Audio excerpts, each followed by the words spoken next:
Hello, everyone. It's Maggie here. I'm here with beautiful Lyndsey Marie Brown. We have missed you guys, thinking about you. Hope you've had a good week. Also, happy Good Friday. I don't know, whatever you're celebrating. Lyndsey and I are honoring Good Friday because it's a Good Friday. We're here, we're together, we're alive, we're happy, we're smiling. And today we are going to talk about, it's interesting, something that has been coming to both of us a lot.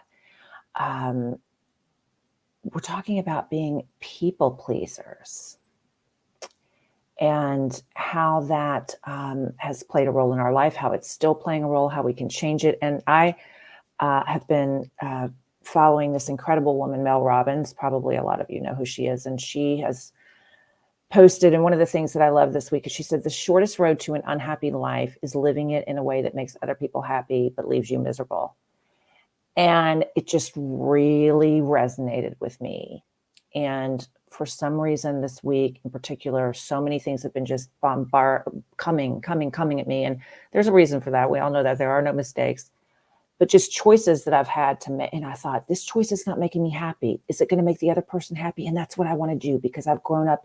That was my role, is to be the pleaser, to make people happy. And I felt that if I didn't, it's a huge disappointment.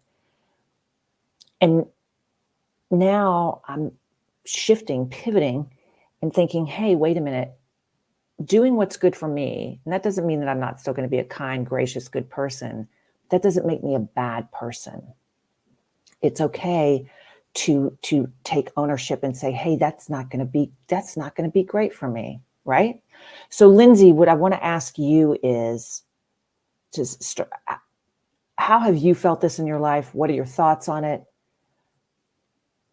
Personally, professionally, emotionally, spiritually? Yeah, great question. And I love this topic. So thank you so much for bringing it to the table today, Mags.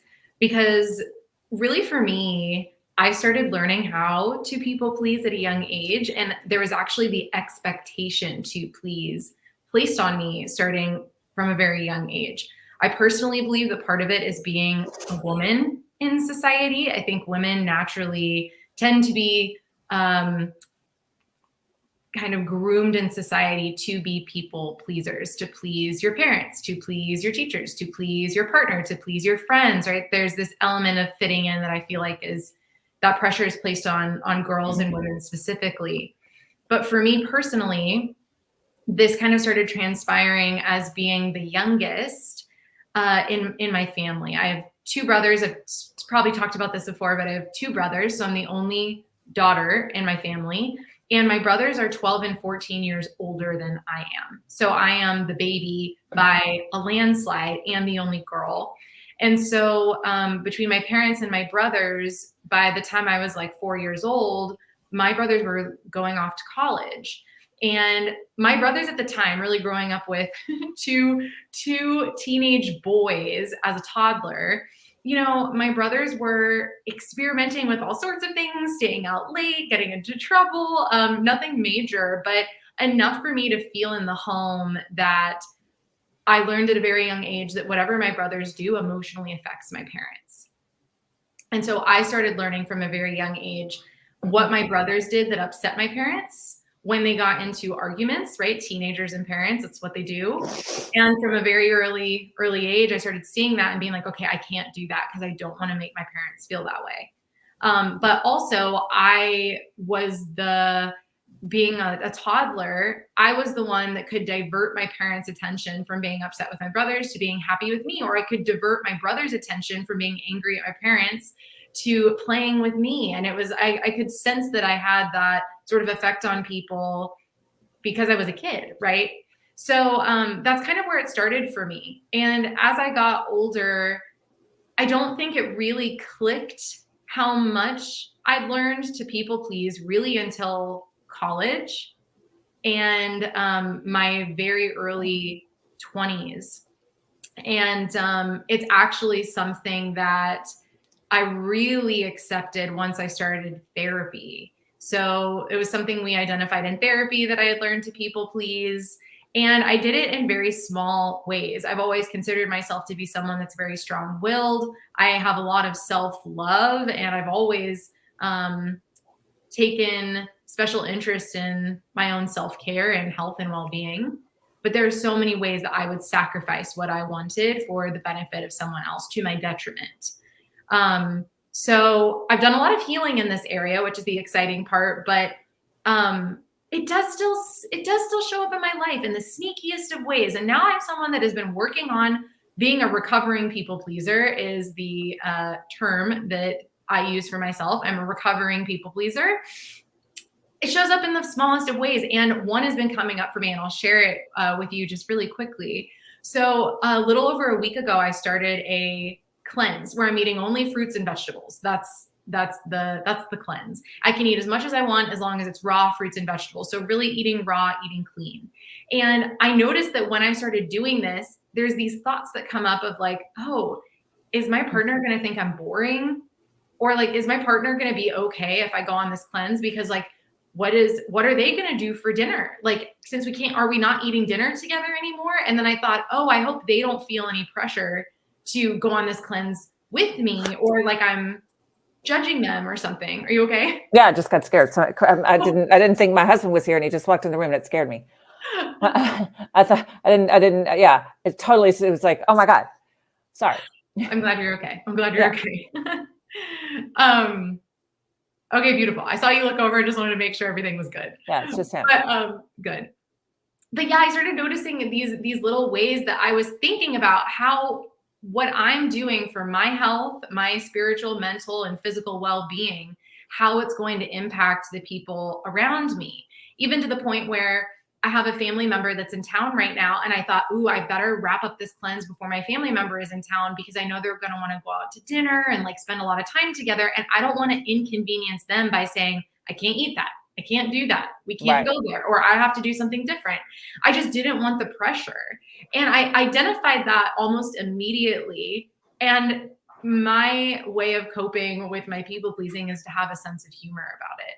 Because the people that I'm so worried about inconveniencing are people that love me and want the best for me. And so I could go on a whole rabbit hole of why I feel that way, how I came to feel that way. And I have in my own personal practices and my journaling and my meditation. But I share that just to say that no matter how long you're healing your people pleasing, we all do this. Even if you think you're someone that does not people please, I can pretty much guarantee that you can think of at least one time in your life where you've sacrificed your own happiness to make someone else happy. And I do think it happens a lot. And I'm gonna stop you. I'm going to disagree with you. I love you more than anything, but I think there are so many people out there that do not think twice, ever about no. There are, really? I know some, yes, I think there are so many people that it never enters their realm or their stratosphere, that if it's good for them, they're going to do it. And it never crosses their mind that no. Well, for me, I feel like it shows up most often with parents or family. So it might not be for everyone, but I feel like most often we're trying to please our parents, please our siblings, please a grandparent, something like that, or in romantic partnerships as well, or like in order to gain love.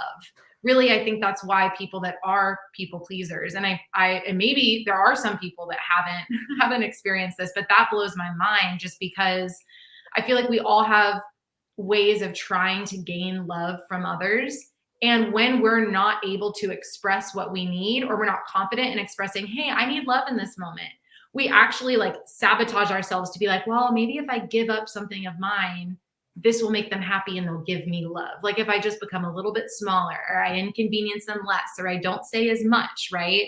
That somehow frees up this loving energy, which couldn't be further from the way that love actually works. It's meant to be reciprocal. It's meant to be open. It's meant to be free.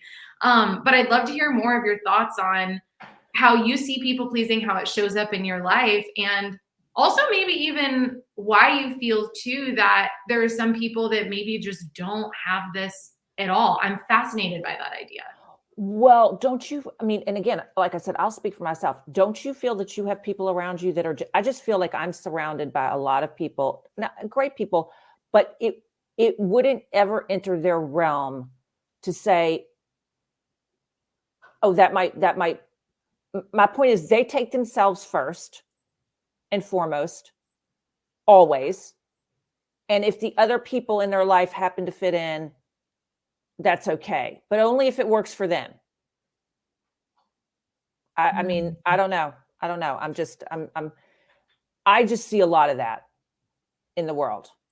I also see a lot of, and they tend to be attracted to people like us because that kind of works. You know, it doesn't work if there's two people, like if you got two people that are doing that, it just do the math. It's not going to be good, right? There's usually a bender, and I always say that I'm the most emotionally flexible person on the planet, and that's not a good thing, because flexible, it also means having boundaries and saying, no, that doesn't work for me. And I have a ton of people like that in my life that have no problem saying, no, that just doesn't work. For me, that's a big no. Like, I feel guilty. I'm like, oh, I should make it work. I should fix it. I should make this fit into this, you know? And I'm just tired of it. I feel like it has to be halfway. I feel like it has to be, you know, we've talked about this. Your emotions are currency, and it's trading like money. So the bank account that's a big thing. Think about it. Time and emotion. If you look at that like money, it's a big deal. And it totally makes you reevaluate, or it's made me rather reevaluate a lot of relationships. Yeah. But like we talked about before, we always do our little, you know, preview. I have to also take ownership of whatever is, like, I am also responsible for saying, why am I allowing this? Why am I choosing to continue to be the people pleaser? That's my choice. Nobody's making me do that. I'm stepping into that role. I accepted it a long time ago from birth, and now I'm not. Yeah. Right? So it's a change. And when the people that are used to that, though, when you do it, it's uncomfortable because they don't like it. Right. Or at least that's what I'm seeing. Yeah. Well, and I just want to honor your self-awareness around that, because it is really difficult to notice a pattern in yourself of being treated in a way that really doesn't serve you. And not only, like, just recognizing it is the first and hardest thing to see, because it's hard for us to look at pieces of ourselves that really don't serve us anymore.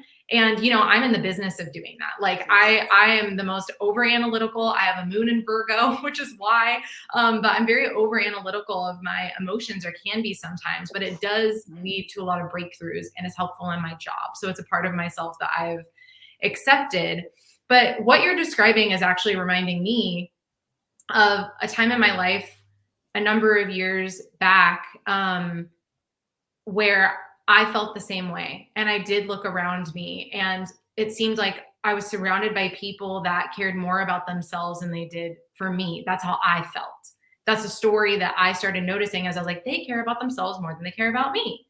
And that was so hard for me to sit with, because I cared about them as much as I cared about myself. So again, I'm like, I have deep self-care.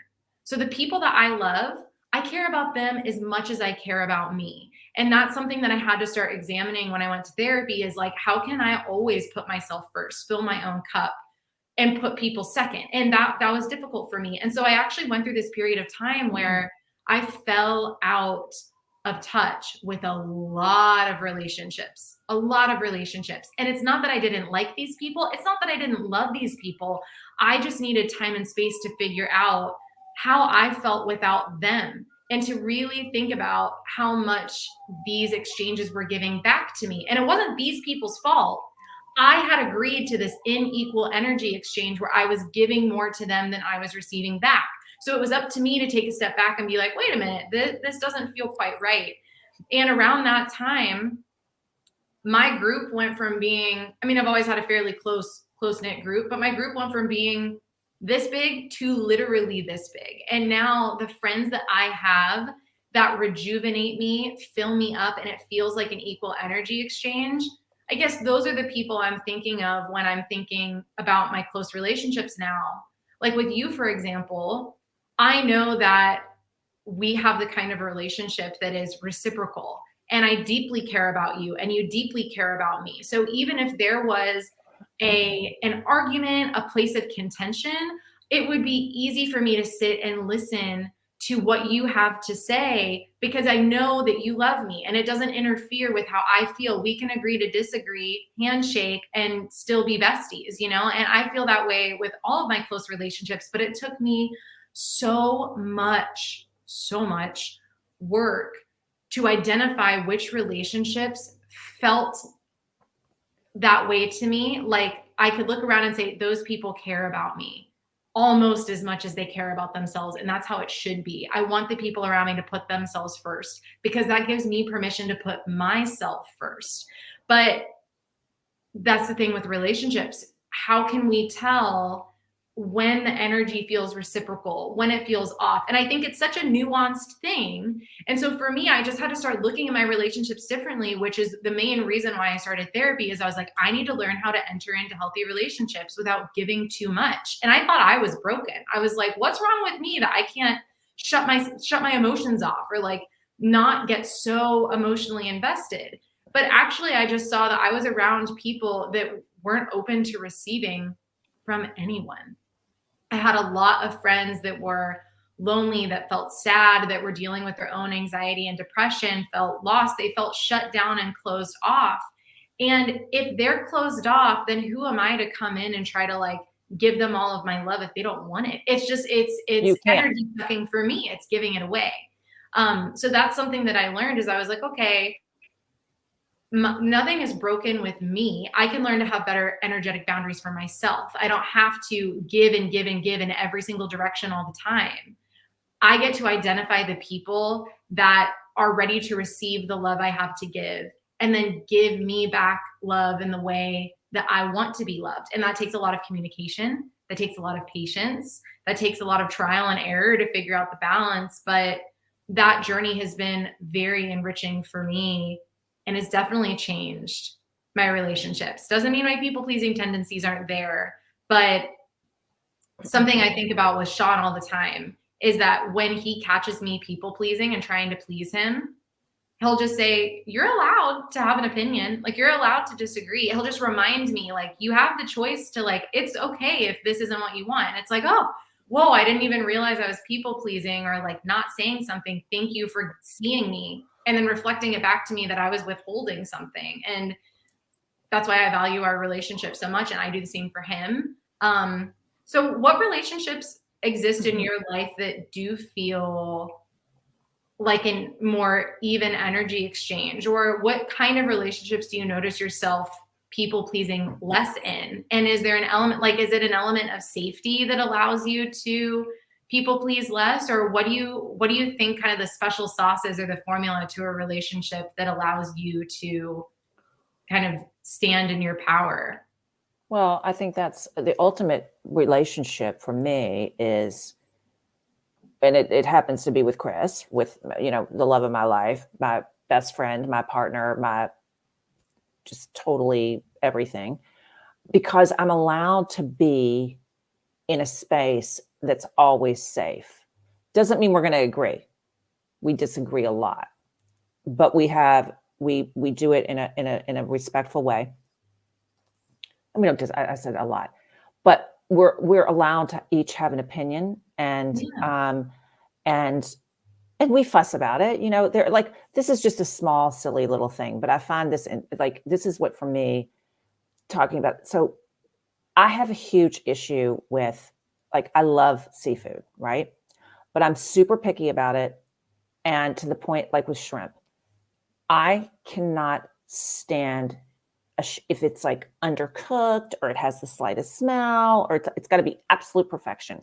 So much so that my husband knows this. And if we go to any event or whatever, he will pick one up and say, don't eat it. You're not going to like it. It's like we're in Rome and he's my taste tester. and I appreciate that. And you know, I'm like, am I allowed to do that? Is that okay? I mean, I'm like usually so go along, get along, whatever. But that's just, like I said, this is like really, really minutia, really trivial. But for me, it's just me being allowed to say, no, I don't like that. And I'm not going to eat it because I don't like it. You know, I'm never going to be rude. I'm never going to be nasty. But I'm allowed to have an opinion. And I think that, you know, that's part of being a people pleaser, is you kind of shut down and mold or I have done that where I'm like, okay. That's what you want. Oh, that's how and now I'm like, no, no, no, Yeah. and I also know what's important is respect in relationships. And that's why I think you and I have an incredibly respectful relationship. We know that there's things like life happens, but we let one another know time, space, boundaries, what's going on. We can fix it. It's easily malleable, but we are communicative. Absolutely. And like I said, I think that also the big thing for me now, as I'm noticing, is time is so precious. It really is. And I respect other people's. I respect mine. And like I said, anything can happen, but I just let me know, hey, I'm going to be 15 minutes late. That's cool. I'll work it out. Right? But let me know. Right. And don't make it a chronic pattern. Right. Because I feel that that's, and again, we've talked about this, that's very passive aggressive. It's like, I'm so busy. You're not, you can sit and wait for me. No. And again, like I said, one time we're fine. But when it becomes a repetitive situation, it's abusive. Right? Mm-hmm. Do you agree? Yeah. Yeah. I mean, it's interesting. This reminded me of a thought I had in the shower today, actually, this morning. And I was thinking about, it's so interesting. I had this thought now that this is what we're talking about here today. But I realized how often we're programmed to think that we're selfish. So, for example, like with the shrimp thing, is it selfish of me to ask my partner to like taste test this for me? Am I making it all about me? Or like with my cleanse saying, oh, like we can still go out to eat, but I'm just going to get, a glass of water or something on the menu I can eat on my cleanse. It's like, I'm always afraid that someone's going to come back and be like, well, that's so selfish, or like, or saying like, I can't go to that. I was specifically thinking about an event that I have to go to. I don't want to go to it. And in my mind, I was like, well, I know I should go and other people would like me to go, but I really feel uncomfortable going. And that's what I was thinking about in the shower is like, I'm worried that the response would be, you're so selfish. Why don't you just go for everybody else? And that's what I am rewriting in my own mind. And I've worked on it forever. So again, people pleasing tendencies still creeping up is it selfish or is it self-loving? And I think the people that see when we are being self-loving, if there's a situation that's going to make me feel uncomfortable, make me feel unsafe, or make me feel, now there are certain situations where they can make you feel a little bit challenged that help you grow, right? Only your intuition knows what the difference is between a situation that's challenging, that's going to help you grow, and it's challenging and it's going to be harmful or into you in some way, mind, body, spirit, soul, right? So for me, if there's something that I'm doing to be self-loving, to remove myself from a situation that might be harmful for me, that's me loving myself. And I notice that the only people that get inconvenienced by my self-love are people that don't have that level of self-love for themselves. They feel jealous that I am able to hold my boundaries for me and say, that's really not healthy for me. I'm sorry, but I have to do what's best for me. Those are the people that lash out and say, that's selfish. So with the time thing, with the respect of time, when other people are consistently late, ooh, yes, that totally irks me because there can be a nonverbal communication there, which is my time is more important than your time to me. Yes. How they feel. And so when I see that happening, for me, that's an indicator that I can communicate it to that person that that's hurting my feelings, that I'm feeling disrespected, or that I let them know like my time is really valuable to me. And if you are going to put your timing first,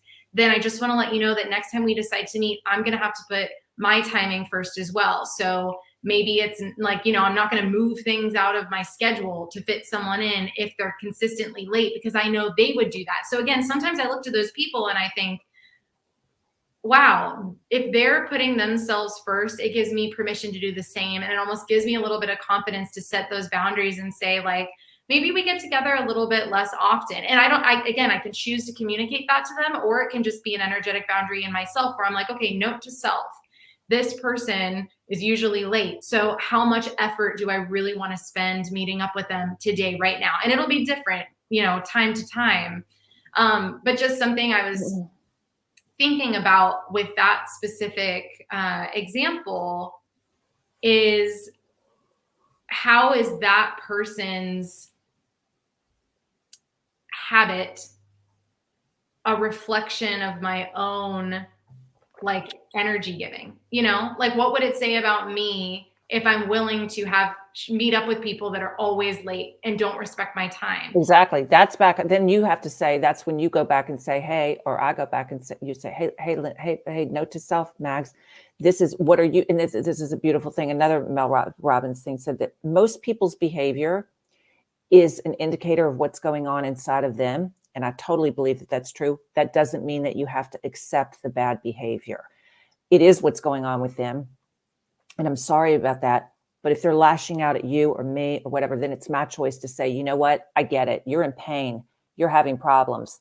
You need to deal with that. And I'm not going to accept your emotional baggage. I'm not taking it into my field. That's up to me. That's on me. And that's a hard thing to do as well.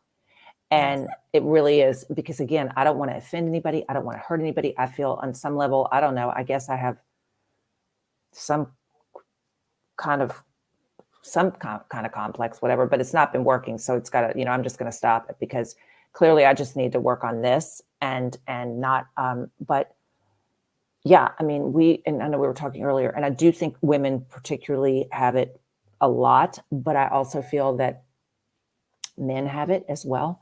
Mm-hmm. Because I know that my husband is such a beautiful, elegant man, and he really, really, I always say to him, I mean, first of all, to me, he's the most gorgeous man on the planet in every way, but he always does the right thing. Even when people act terribly ugly or very badly, he always raises the bar and does the right thing. He's just that kind of person. He's just sheer perfection in my mind, and just comes from the heart. But we had a situation this week, and it was one of these things where it's just, again, doesn't matter. It's a very first world issue, but it was like everybody was just, we had a thing that we were a plan, and then everyone starts bailing out, and they've got, because they've got their stuff, and I get that, and life happens. And when life happens and you have people that you have to take care of, whatever, I understand, but there's a way that you do it. And then it's just ended up in this just complete mishmash shit show that we were supposed to, and I said, you know what? I'm not feeling it. And he goes, I'm not either. I said, let's pull the plug. But we must have talked about it. And my point with it is, if this had happened to the other people in the group, they would have never, it would have gone 1 second of thought, maybe. My Right. point is, I think that I know for me, and I'll speak for, I know that I have thought so much about stuff in every situation. I always think about, how does the other person feel? What's going on? How are they? And it's a pretty easy equation. We've talked about that too. Somebody said to me the other day, well, how do you think they felt? I go, how would you feel? And she said, I would feel very hurt. I go, well, then that's probably how they felt. Unless they're a serial killer, that's a whole nother paper. But do you know what I mean? It's pretty easy. Yeah. Yeah. Well, I think an important thing to remember here in this conversation as well is that you and I are both empaths. Right. We are highly sensitive people. I'm a diagnosed HSP. HSP. I learned that in therapy. For instance, I said, term. It's a term. No, I said that to somebody the other day, and they go, what is that? And I was like, there you go. Yeah. And for anyone listening that has never heard of HSPs or empaths, they're people that tend to take on others' emotions as if they were their own. So when someone else close to you feels pain, you feel their pain, but you feel it as if it is yours. So it can be very confusing. Quick example is when, and I know this about myself, and I've worked on it for years and years and years, but if my partner Sean is stressed, if he's buzzing around the house, he gets high energy. And so when he's feeling stressed, he has to move his body and he has to put it into something productive is what helps him calm down. So he'll take his stress and he'll put it into a project. He'll put it into an art piece. Like, the man is just an artist to a T. And it's something I love about him just so much. But when he's buzzing around the house and he's running around doing his stuff, I start to feel it too. But I will be in my office, doors closed, not seeing him, but I can feel the energy of him in the house. And so throughout the day, usually in the afternoons, I'll start getting this buzzy feeling in my body where I'm like, oh my gosh, there was something I was supposed to do today, but maybe I didn't do it. Or I'll be like, writing or on a call with a client, and I'm like, I'm suddenly feeling really stressed and I don't know why. And it's actually, then I have to sit and I have developed this practice where when I start to feel anything that feels like stress, anxiety, or a heightened emotion, the first thing I do is I take a deep breath, close my eyes, and I ask myself, is this mine? Is this mine? And I have been amazed with how clearly I feel a yes or a no. And sometimes it's no, this isn't mine. And I'm like, oh, this isn't mine to carry. Whew, well, then I'll set it down, or I'll do what I need to do to move it through my body. But I don't need to get to attach to something's wrong and I have to fix it. Right? If it is my stress and I get a yes, then I get to sit down and be like, okay, where is this stress coming from? How can I still move it through my body? What do I need to do to support myself emotionally? What is the stress telling me about the situation that I'm in front of right now?